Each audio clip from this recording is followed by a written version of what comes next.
اس سے پہلے سورہ آل عمران کی مختلف آیتوں کا خلاصہ پیش کیا گیا۔ ابھی اپنے سامنے جو آیت کریمہ ہے، اس آیت کریمہ کے اندر اللہ تبارک و تعالیٰ نے کیا حکم دیا، اس حکم کو سمجھنے سے پہلے کہ یہ آیت کریمہ نازل کب ہوئی یہ جاننا ضروری ہے، کیونکہ نازل ہونے سے نزول کا معاملہ جاننے سے بہت سارے معاملات کلیئر ہو جاتے ہیں۔ تو نزول کے تعلق سے دو قول ملتے ہیں۔ پہلا قول یہ ملتا ہے کہ یہ آیت کریمہ اس وقت نازل ہوئی کہ مدینہ طیبہ کے اندر چونکہ طبہ حمیری جو مدینہ طیبہ ابھی آباد نہ تھا، گزر ہو رہا تھا وہاں پر، تو ان کے ساتھ 1000 علماء یہود تھے جو اس وقت واقعتاً اہل کتاب تھے،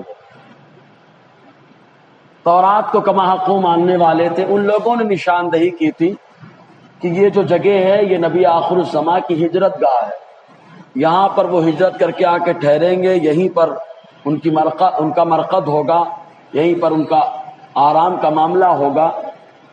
تو طبہ حمیری نے اس وقت 1000 اپنے اعتبار سے گھر بنوائے اور اس کو آباد کیا۔ وہاں پر یہودیوں کو جو اہل کتاب حقیقت میں تھے ان کو بسایا اور ایک گھر حضور کے لیے خاص چھوڑ دیا اور اپنے تعلق سے پرچے میں لکھ دیا کہ میں ایمان لاتا ہوں، نبی آخر الزماں پہ سلام پیش کرتا ہوں، ساری باتیں لکھ کر کے ایک خاندان کے حوالے کر دیا کہ نسلاً بعد نسلیں دیتے رہنا، یہاں تک کہ نبی آخر الزماں تک یہ میرا پیغام پہنچا دیں۔ تو انہوں نے وہ گھر بنوایا، ان تمام گھروں کو آباد کیا۔ تو آپس میں مدینے والوں کی سب رشتہ داریاں تھیں۔ یہی وجہ کہ ہجرت کا جب موقع آیا تو ہر کوئی خواہش یہ کر رہا تھا کہ کاش اونٹنی ہمارے گھر پہ سامنے بیٹھ جائے، کاش حضور ہمارے گھر میں جلوہ گر ہو جائے۔ پہلے تو آرزو یہ تھی کہ مدینے میں آ جائیں، اور یہی ہوتا ہے کسی بزرگ کی آمد کی تمنا ہوتی کہ ہمارے شہری میں قدم پڑ جائیں، جب شہر میں قدم آ جاتے تو تمنا بڑی ہو جاتی ہے، کاش ہمارے گھر میں آ جائیں۔ تو حضور صلی اللہ علیہ وسلم مدینہ تشریف لائے تو ہر کوئی خواہش کر رہا تھا کہ ہمارے گھر میں۔ آقا علیہ السلام نے فرمایا رہنے دو، چھوڑ دو اونٹنی کے تعلق سے، فَإِنَّهَا مَأْمُورَةٌ، حضور نے فرمایا کیونکہ اونٹنی جو ہے اس کو حکم دیا جا چکا۔ کیا حکم دیا گیا تھا؟ وہ یہ کہ طبہ حمیری نے 1000 سال پہلے اپنی عقیدت کا اظہار کیا تھا، تو جو گھر حضور کے لیے بنوایا تھا اسی کے سامنے اونٹنی کو بیٹھنے کا حکم دیا جا چکا ہے۔ تو وہاں پر ابو ایوب انصاری رضی اللہ تعالیٰ کے گھر کے سامنے اونٹنی بیٹھنی، تو آقا علیہ السلام طبہ حمیری کی عقیدت کا خیال فرمایا اور وہاں پر جلوہ گر ہوئے۔ جی، تو آپس میں مدینے والوں کی سب رشتہ داریاں تھیں۔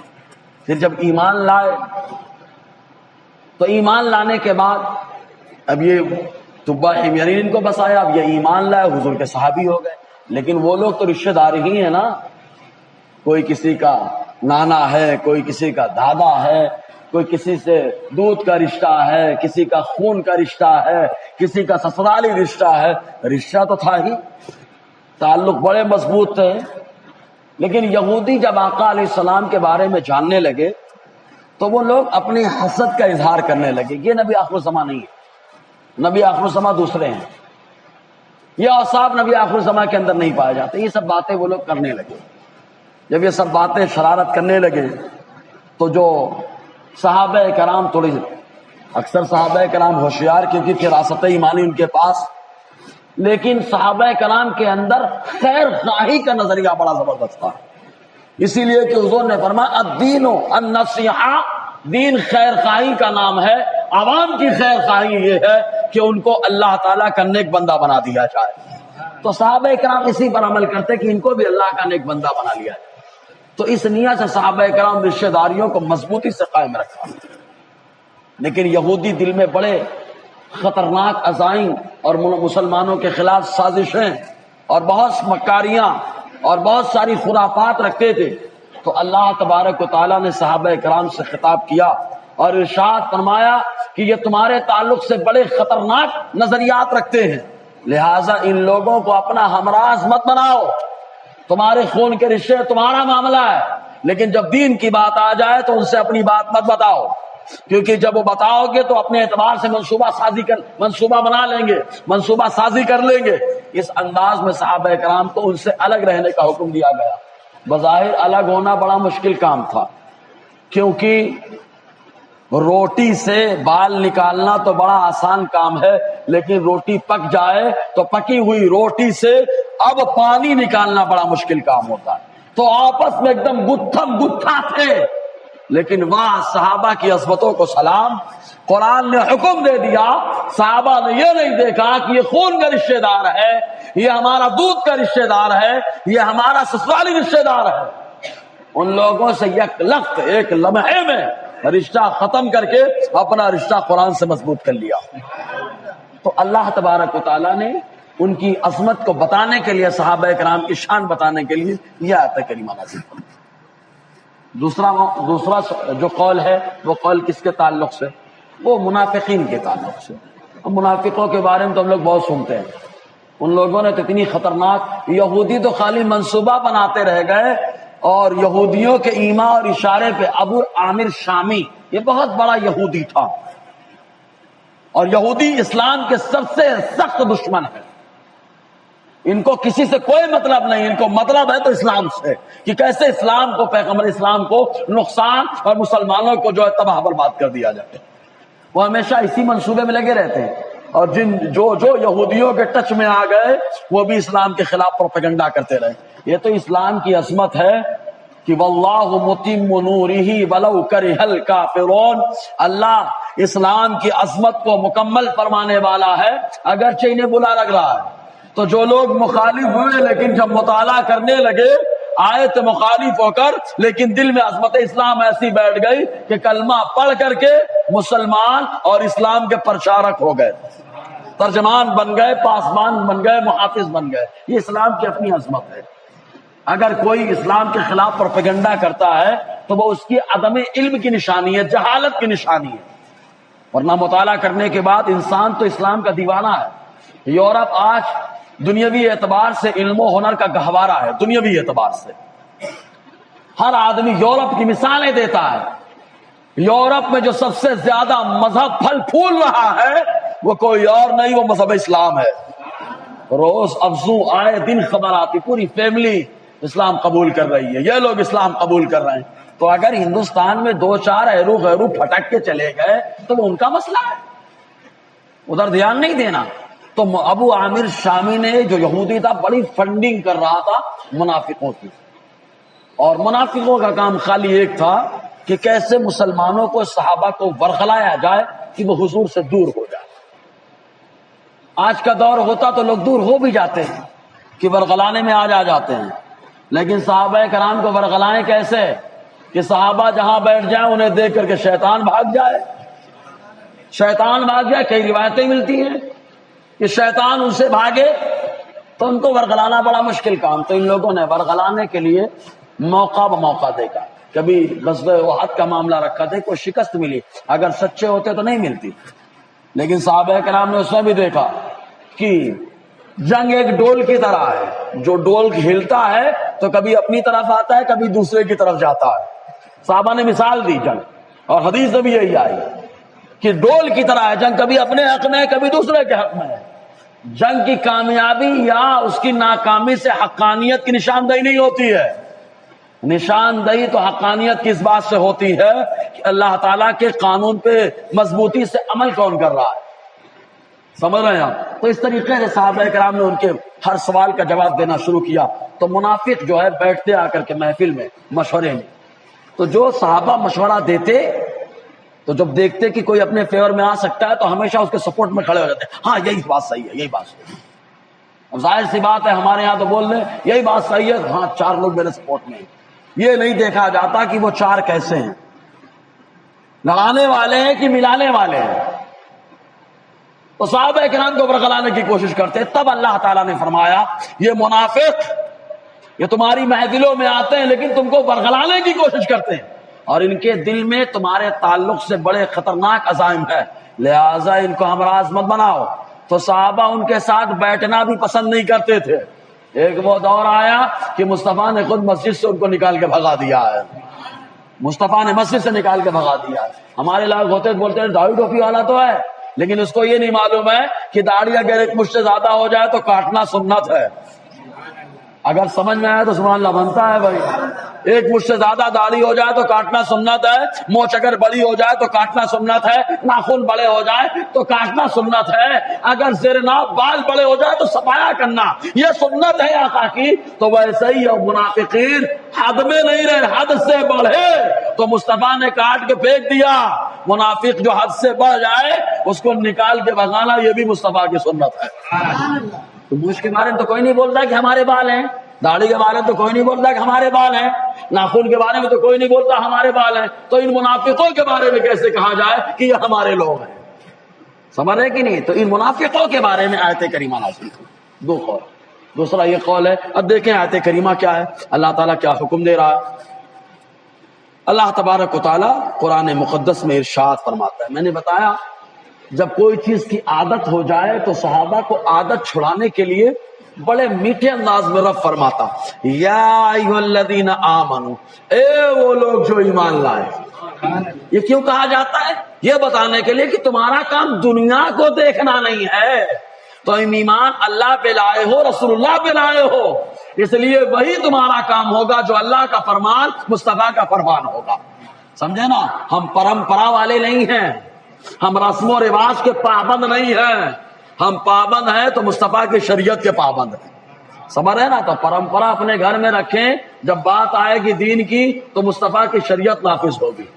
اس لیے اللہ تعالیٰ فرماتا ہے اے وہ لوگ جو ایمان، یا ایھا الذین آمنو، اے وہ لوگ جو ایمان لائے. اب سوچو صحابہ کی عظمت. آج لوگ صحابہ پہ بھونکتے ہیں، تمہارے ایمان کی کوئی گارنٹی نہیں لیتا، لیکن صحابہ وہ ہیں جنہیں اللہ تعالیٰ ایمان والا کہہ رہا ہے. جنہیں اللہ ایمان والا کہے، بندہ اگر بے ایمان کہتا ہے تو وہ بندہ بے ایمان ہوگا، کیونکہ اللہ نے جسے ایمان والا کہہ دیا اب وہ ہمیشہ ہمیشہ ایمان والا ہی رہے گا. ہمارا نا مصطفیٰ کے کہنے سے بندہ ہمیشہ ایمان والا ہوتا ہے. تو میرا اللہ ایسا وعدے کا سچا، بات کا پکا ہے، کہہ دیا تو ہمیشہ کے لیے ایمان والا بنا دیا. اللہ تعالیٰ نے کئی جگہ صحابہ سے فرمایا اے وہ لوگ جو ایمان لائے، اے وہ لوگ جو ایمان لائے. تو صحابہ وہ ہیں جنہیں اللہ تعالیٰ ایمان والا کہہ رہا ہے. جی ایمان لائے. لا تتخذوا بطانة من دونکم، نہ بناؤ، لا تتخذوا مت بناؤ، بطانہ ہمراس. بطانہ باطن ہوتا ہے نا، باطن ظاہر باطن، تو ظاہر باطن جو اس کا مصدر ہوتا ہے بطانہ. اندرونی معاملات، اندرونی معاملات والے مت بناؤ، باہر باہر رکھو. اسی لیے کہتے ہیں دوستی باہر تک ہوتی ہے، گھر تک نہیں. باہر ہی تک رکھیے. اور کافر سے اگر معاملات ہے تو معاملات تک رکھیے، دین میں مت گھسیڑیے ان کو. جب سے ہم لوگوں نے دین میں گھسیڑنا شروع کر دیا ہمارے لیے مصیبت آ گئی ہے. سمجھا ہی نہیں، ہم سے زیادہ تو ہمارے دین کے بارے میں وہ جاننے لگے. اللہ فرماتا ہے نہیں، ان کو ہمراز مت بناؤ. لا تتخذوا بطانہ، مت بناؤ ہمراز، من دونکم، اپنوں کو چھوڑ کر. اگر ہمراز بنانا ہے تو اپنے کو ہمراز بناؤ، دوستوں کو ہمراز بناؤ جو ایمان والے ہیں، آقا علیہ السلام کے ماننے والے ہیں. جی کیوں نہ بنائیں ان کو ہمراز؟ دیکھیے ہمراز بنانے کی بات آئی تو اس سے پہلے ایک بات بتائی تھی میں نے. حیرہ ایک مقام ہے.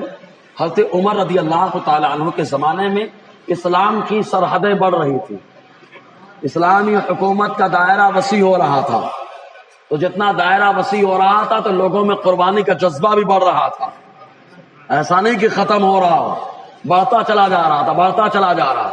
یہی وجہ کہ رومی جب بھی صحابہ کے بارے میں بات کرتے تو یہ کہتے کہ ان کا بنیادی عقیدہ ہے کہ ان کے پیغمبر نے کہہ دیا جو کافر مرے گا وہ جہنم میں جائے گا، اور جو ایمان مرے گا تو مرتا نہیں ہے، وہ شہید ہوتا ہے، جنت میں جا کر کے سیر کرتا ہے.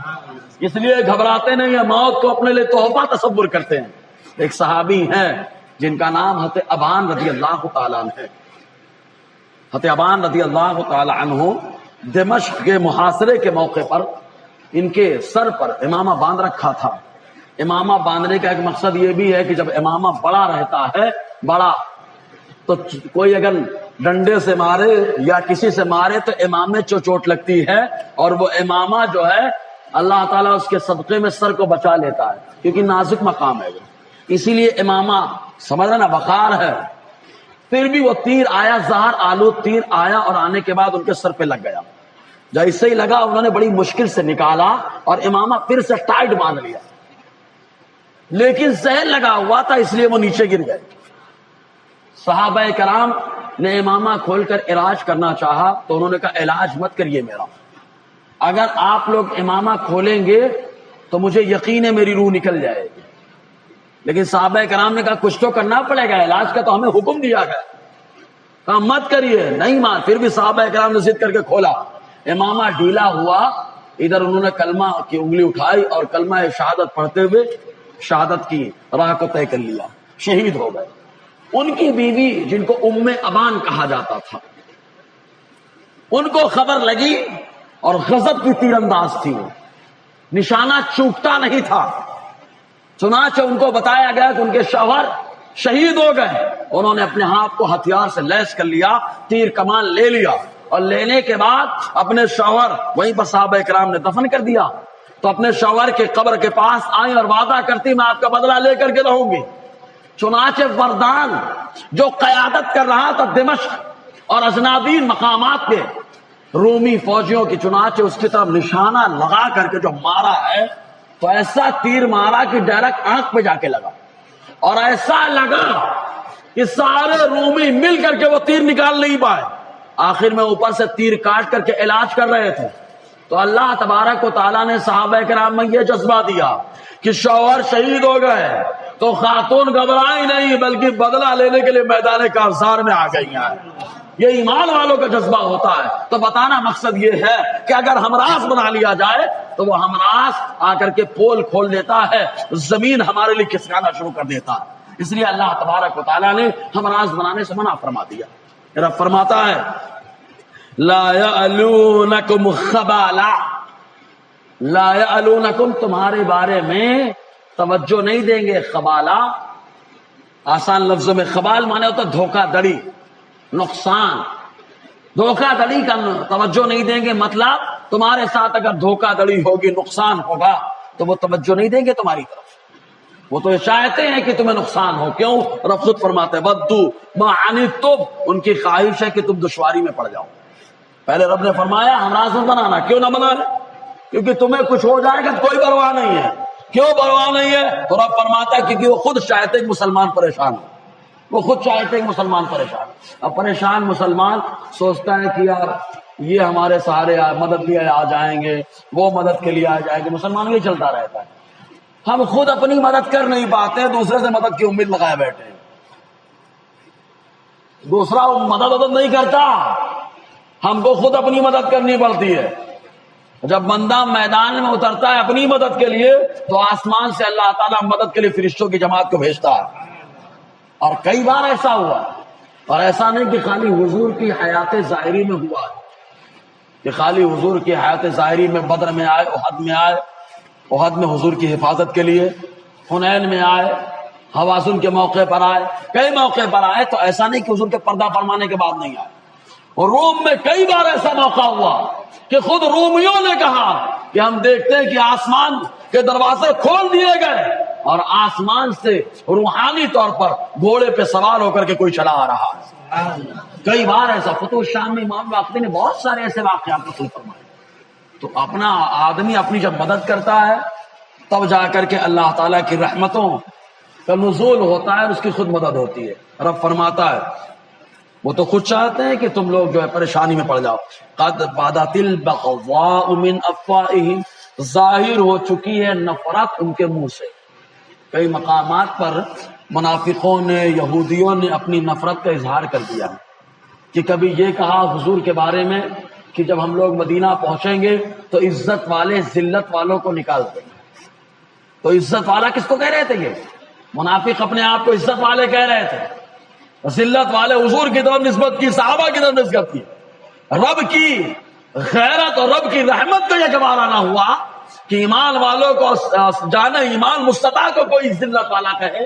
اسی لیے اللہ تعالیٰ نے قرآن میں فرمایا وَلِلَّهِ الْعِزَّةُ وَلِرَسُولِهِ وَلِلْمُؤْمِنِينَ، عزت ساری کی ساری اللہ کے لیے ہے، اس کے پیغمبر کے لیے ہے، سارے ایمان والوں کے لیے ہے۔ عزت تو ساری ان کی ہے، یہ اپنے اعتبار سے بک رہے ہیں۔ اب ہم کہیں گے اللہ تعالیٰ ان کی کیوں کرتا ہے؟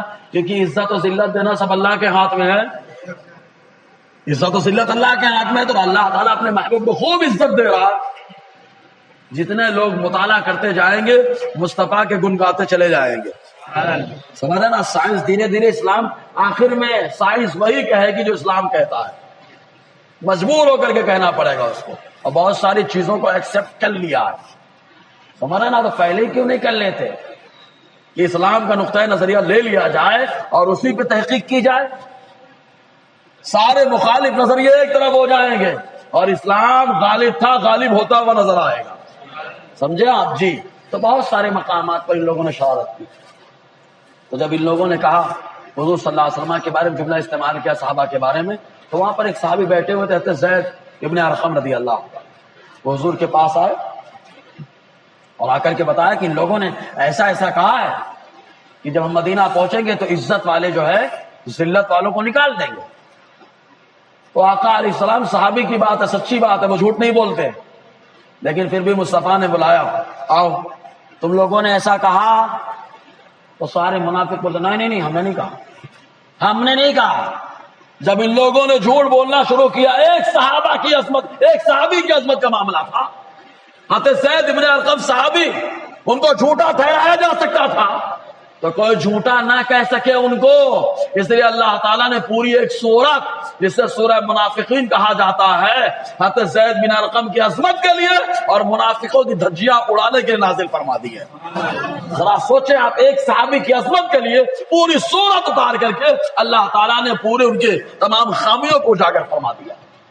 رب فرماتا ہے کہ آ کر منافق کہیں گے ہم سچے ہیں، ہم سچ بولتے ہیں، اللہ اس کے رسول سچے ہیں۔ رب فرماتا ہے جھوٹے ہیں یہ، اللہ گواہی دیتا ہے منافقین جھوٹے لوگ، سمجھ رہے نا؟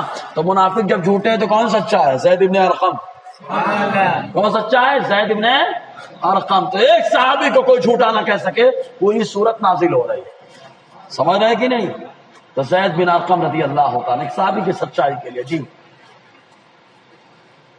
اللہ تبارک و تعالیٰ فرماتے ہیں کئی ایسے موقع آئے کہ ان کے دلوں سے بغض ظاہر ہو چکا ہے، یہ تو ظاہر ہو چکا ہے، وما تخفی صدورہم اکبر، اور وہ جو ان کے سینے چھپاتے ہیں یہ بڑا، یعنی یہ تو چھوٹی چھوٹی باتیں ظاہر کر دے رہے ہیں، دل میں پلان بہت بڑا ہے، منصوبہ بہت بڑا ہے، سازش بہت بڑی ہے، غضب کا پلان بنا کے رکھا ہے، سمجھ رہے نا؟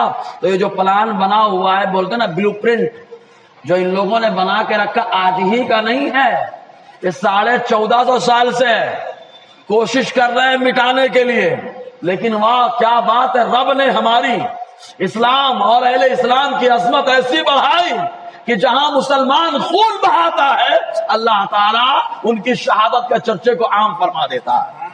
جب بھی یہ معاملہ ہوا ہندوستان میں، شہادت کا چرچا ہر تاریخ پہ ہو رہا ہے، ہسٹری بتا رہی ہے یہ ہے مسلمانوں کا معاملہ۔ تو ایمان جب مضبوط ہوتا ہے تو یوں ہی چرچا ہوتا ہے، بدن پہ پریس چلایا جائے تو بھی بندہ کہتا ہے کوئی گل باقی رہے گا نہ چمن رہ جائے گا، ہاں یہ معاملہ ہوتا ہے جی۔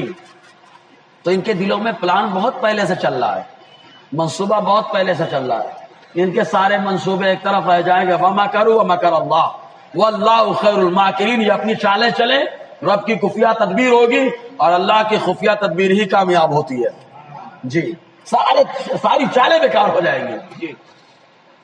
قَدْ بَيَّنَّا لَكُمُ الْآيَاتِ إِن كُنتُمْ تَعْقِلُونَ، ہم نے تمہارے لیے نشانیاں بیان کر دی ہیں، اے کاش تم عقل کرو، عقل کا استعمال کرو، سوجھ بوجھ کا استعمال کرو۔ اللہ تعالیٰ نے جگہ جگہ مسلمانوں کو کہا غور کرو، فکر کرو، تدبر کرو۔ کہیں طرف فرماتا ہے کیا شعور نہیں ہے، کیا تمہیں علم نہیں ہے، کیا تم عقل نہیں رکھتے؟ کہیں رب فرماتا ہے شعور کا استعمال کرو، عقل کا استعمال کرو۔ اگر مسلمان اپنی عقل کا استعمال کرے تو جیسے پہلے منظم تھا آج بھی منظم ہو سکتا ہے۔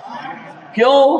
عقل کا استعمال کرے گا تو معلوم ہو جائے گا فاسد عناصر کون ہیں، اور فاسد عناصر کا جیسے ہی آپریشن ہوگا معاشرے کا جسم خود بخود تندرست ہو جائے گا. سمجھ رہے نا؟ تو اس لیے اللہ تعالیٰ نے جگہ جگہ استعمال ارشاد فرمایا عقل کا استعمال کرو، شعور کا استعمال کرو. اور پہلے لوگ کرتے رہے، اسی لیے تمام ایجادات کے مالک مسلمان رہے، تمام ایجادات کے مالک مسلمان رہے، کیونکہ عقل کا استعمال تھا، شعور کا استعمال تھا. تو اللہ تبارک و تعالیٰ نے مسلمانوں کو جا بجا اس کا ذہن دیا. اب کچھ لوگ بولتے ہیں نہیں یہ ہمارے ساتھ ایسا نہیں کر سکتا، یہ یہودی نہیں کرے گا، بڑی محبت کرتا ہے مجھ سے، بڑی چاہت کرتا ہے. اللہ تعالیٰ کا فرمان جھوٹا نہیں ہو سکتا. رب کیا فرماتا ہے؟ یہ نہیں تم سے محبت کرتے، خالی تم ان سے محبت کرتے، تمہاری طرف سے محبت کا معاملہ ہے، ان کی طرف سے کچھ نہیں ہے. وہ تو تمہاری طرف دیکھنا بھی پسند نہیں کرتے. رب فرماتا ہے آگے ہاں انتم اولائی، تاکید کے لیے ہے، ہاں سن لو تم لوگ، ایمان والوں سے خطاب ہے، تم لوگ اولائی یہ لوگ تحبونہم، خالی تم محبت کرتے ہو، خالی ایمان والا ان سے محبت کا دعویٰ کرتا ہے، وَلَا يُحِبُّونَكُمْ، یہ تم سے محبت نہیں کرتے. سمجھ رہے کہ نہیں آپ؟ کوئی بھی منافق آئے قریب، کوئی بھی یہودی النسل آئے قریب، کوئی بھی کافر قریب آئے، کوئی بھی مشرک قریب آئے، آپ اس سے محبت تو کر سکتے ہو لیکن وہ آپ سے محبت کبھی نہیں کرے گا، کیونکہ اللہ کا فرمان ہے. اللہ تعالیٰ جانتا ہے، دلوں کو جانتا ہے، اسے معلوم ہے کہ قیامت تک ان کا معاملہ کیا ہوگا. اس لیے رب فرما رہا ہے تم لوگ محبت کر سکتے ہو. معلوم یہ ہوا کہ ان کے جھانسے میں مسلمان تو آ سکتا ہے لیکن یہ مسلمان کے جھانسے میں نہیں آتے، لیکن جھانسے میں نہیں آتے، اور جب آتے ہیں تو یہ جھانسے میں نہیں آتے، ڈائریکٹ مسلمان ہو جاتے ہیں. سمجھا نا؟ تو یہ اللہ تعالیٰ فرماتا ہے تم ان سے محبت کرتے ہو، یہ تم سے محبت نہیں کرتے ہیں. تو بہتر کیا ہے؟ وَتُؤْمِنُونَ بِالْكِتَابِ كُلِّهِ، تو بہتر یہ ہے کہ تم کتاب پر ایمان رکھتے ہو تو کتاب پر ایمان رکھو. انشاءاللہ اب آگے ان کی شرارتوں کا ذکر ہوگا. اللہ تعالیٰ